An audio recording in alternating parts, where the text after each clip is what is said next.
আলাইকুম ওয়া রাহমাতুল্লাহি ওয়া বারাকাতুহু। ব্রাদার ইসলাম, আপনাদের সম্নিকটে আজকে আলোচনা করব যে জশ্নে ঈদে মিলাদুন নবী অর্থাৎ 12 রবিউল আউয়ালের দিনে নবীর আগমনের খুশিতে জলসা করা, মাহফিল করা হাদিসের মধ্যে জায়েজ আছে না নাই। কারণ আজ বর্তমান সমাজে কিছু জুল খাওয়াইসরা বংশধর বেরিয়েছে যারা মানুষের মধ্যে ঝামেলা সৃষ্টি করার জন্য উঠে পড়ে লেগে আছে। তা মুসলমান, আমি আপনাদের সম্মুখে আজকে প্রমাণ করব আলহামদুলিল্লাহ, হাদিস খুলে দেখিয়ে দেবো যে মিলাদ আপনার নবীর আগমন দিবসে জলসা করা জায়েজ। আর শুধু জায়েজ নয়, প্রমাণ করব যে সুন্নাতে নবী, সুন্নাতে সাহাবা। আর অডিয়েন্স যারা আছেন তিনাদের কাছে আমার একটা রিকোয়েস্ট যে এই ভিডিওটি বেশি বেশি করে শেয়ার করে ওই সমস্ত ওয়াহাবিদের কান পর্যন্ত পৌঁছে দেবেন যে সমস্ত কাঠমোল্লারা বলে যে মিলাদুন নবীতে জলসা করার কোনো দলিল নাই। তো মুসলমান, আজ আলহামদুলিল্লাহ আপনাদেরকে প্রমাণ করে দেব আর কিতাব খুলে দেখিয়ে দেব। তো হাদিস দেখিয়ে দেওয়ার পর যদি কেউ অস্বীকার করে আপনার কাছে আমি হাদিস দেখাবো, তারপরে যদি কেউ লামাযহাবী আহলে হাদিস যদি বলে না হাদিসের মধ্যে নাই, হারাম বিদআত, তো জেনে নেবেন ওর শরীরের মধ্যে জুল খাওয়াইসরার রক্ত বইছে, যার জন্য সে মানতে পারে। তো আপনাকে হাদিস দেখায়, এই দেখেন জগৎ বিখ্যাত কিতাব, কিতাবটির নাম হচ্ছে নাসাই শরীফ। এই কিতাব লামাযহাবী, ওয়াহাবী, দেওবন্দি, আরাজি, ফারাজি, ভূতবন্দি, ছাপড়াবন্দি সকলে মান্য করে। এই নাসাই শরীফ আপনার কেউ কোনো লামাযহাবে পড়ে না তা নয়, সকলে মাদ্রাসাতে পড়ানো হয়। এই সিহাহ তার 6টি কিতাব বলে, বুখারী, মুসলিম, তিরমিজি, আবু দাউদ, নাসাই, ইবনে মাজাহ। তার মধ্যে একটি নাম হলো নাসাই শরীফ। এই নাসাই শরীফ থেকে প্রমাণিত মুসলমান হাদিস পড়া যখন কঠিন পায় না কেন, তাই দেখেন জাবার যে কেস জজম হাদিসের কিছু না, মুসলমান পড়াও খুব মুশকিল। এই পড়ার জন্য 12 বছর গ্রামার করতে হয়। তাই নাসাই শরীফ দেখেন দ্বিতীয় খণ্ড 500, নাসাই শরীফ দ্বিতীয় খণ্ড পৃষ্ঠা নাম্বার 264, নাসাই শরীফ দ্বিতীয় খণ্ড 264 পৃষ্ঠা, আপনার হাদিস নাম্বার হচ্ছে 5441। নাসাই শরীফ দ্বিতীয় খণ্ড 264 পৃষ্ঠা, হাদিস নাম্বার 5441, লাইন নাম্বার হচ্ছে 17, 18, 19, 20।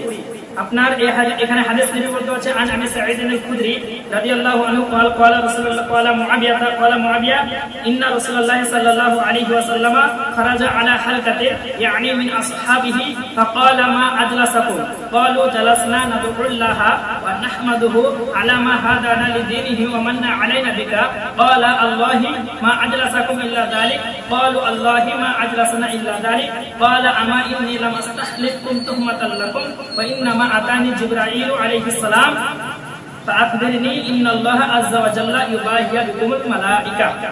এই হাদিসের মধ্যে লিখিত আছে আপনার আবু সাঈদ খুদরি থেকে বর্ণিত, তিনি বলেন যে হযরত মুআবিয়া রাদিয়াল্লাহু তাআলা আনহু তিনি ইরশাদ করেন ইন্না রাসূলুল্লাহ সাল্লাল্লাহু আলাইহি ওয়াসাল্লাম খারাজা আলা হালকাতিন, একদা দয়ার নবী মায়ের নবী নিজের বাড়ি থেকে বের হয়ে একটা মাহফিলে উপস্থিত হলেন।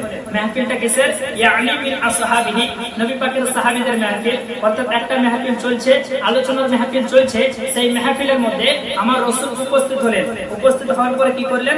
মা আজলাসাকুম, অর্থাৎ আল্লাহর নবী বলছেন ও আমার সাহাবারা, এই মাহফিলটা তোমরা কেন করেছো? সাহাবায়ে কেরাম একটা মাহফিল করেছেন, সেই মাহফিলে নবী মুস্তাফা আসার পরে বলছেন এই মাহফিলটা কেন করেছো? সাহাবায়ে কেরাম ক্বালু, ফেলে মাজি মারুফ জামা মুযাক্কার গায়বের সে গায়, একাধিক সাহাবী বলছেন ইয়া রাসূলুল্লাহ জালাসনা নাদউল্লাহ ওয়া নাহমাদুহু আলা মা হাদানা লিদীনিহি ওয়া মান্না আলাইনা বিকা। অর্থাৎ সাহাবায়ে কেরাম বললেন ইয়া রাসূলুল্লাহ, আমরা এই মাহফিলটি করেছি দুইটা কারণে। তার মধ্যে একটা কারণ হলো যে আল্লাহ পাক, আমরা আল্লাহর শুকরিয়া আদায় করব। তার মধ্যে একটা কারণ আল্লাহ আমাদেরকে দুইটি বড় বড় জিনিস দিয়েছেন। তার মধ্যে একটা হলো আল্লাহ পাক আমাদেরকে দ্বীনে ইসলামের জন্য হেদায়েত দিয়েছে, আর দ্বিতীয়টা কি মান্না আলাইনা বিকা।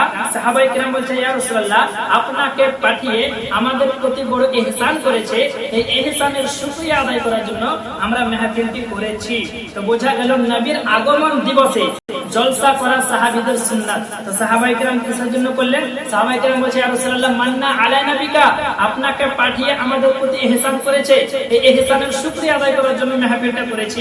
এবার আপনারা বলেন তো, নবীকে পাঠিয়ে আল্লাহ কোন দিন ইহসান করেছেন?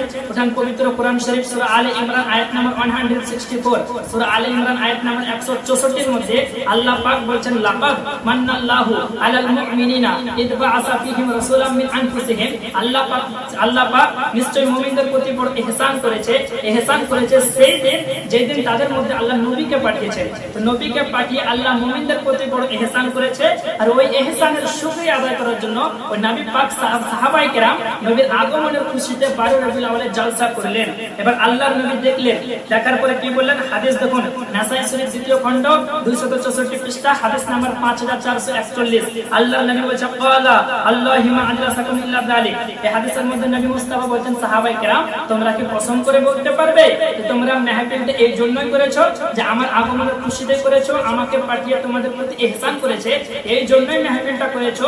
তোমরা কি কসম করতে পারবে? সাহাবায়ে কেরাম বললেন, ক্বালু আল্লাহুম্মা আজরাসাকুম ইল্লা যালিক। ইয়া রাসূলুল্লাহ, আল্লাহর কসম, খোদার কসম, আমরা আপনার খুশিতেই মেহফিলটা করেছি। তারপর আল্লাহর নবী বললেন, ও আমার সাহাবায়ে কেরাম, আমি তোমাদেরকে কসম দিচ্ছি এই জন্য না যে তোমাদের প্রতি আমার সন্দেহ হচ্ছে।